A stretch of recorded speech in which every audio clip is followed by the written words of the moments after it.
Now this project can be successful so many ways, but I thought I would make a little video to talk about supplies. So I've drawn with a pencil some cactus tops, and I thought I would show you how it works with different markers. We're doing a line drawing, and this is a fine Sharpie. It is pretty darn heavy, but it'll work. So let's do a sample. So that is the main lines. Here we'll add a few spines. This is where I think it's a little thick.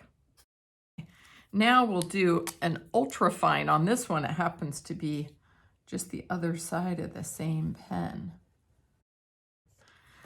I really like a flare pen, but it's no good if you're going to use it with water because it'll run and bleed.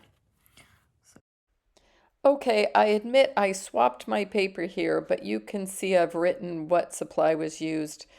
The flare pen is now on the bottom left, and I'm doing a ballpoint pen. And now let's look at our color options. So I have colored pencils. Gotta love my colored pencils. And we'll use those with our ballpoint pen.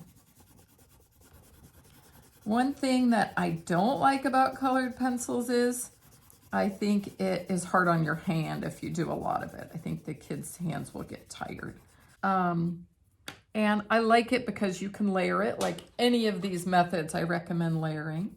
But notice I'm gonna add in a little bit of yellow for interest. Okay, another option are markers. I have these tiny little pipsqueaks, but you could use normal markers, of course, and they will work too. So here we'll do a marker. Now you do notice when you overlap them, but I think that's okay. One thing that you want to make sure is that you don't scribble. You do all of your coloring in, no matter what technique you use, in the shape of what it is you're coloring. For this one, let's use crayon. So basic, most basic of all, I've got a green crayon, and it wouldn't be my first choice, I think partly just because kids get a lot of chances to work with crayon. But if it's what you've got and you're doing it at home, hey, no problem with it. So I love the watercolor. It's quick and easy, and you can get shades very nicely, even just by using the same color over itself, because it'll get darker with the layers. What you don't want, of course, is to get too much water on there. You can see my paper's wrinkling just a little already because I'm on multimedia paper. All right, now I really love this too. Again, you might want to use watercolor paper with it, but notice these are water-soluble oil pastels. Now, when you first put it on, you're like, thumbs down, I'm not really loving this. It's not even as nice as a crayon, but it's kind of magical, and that's partly why I love it.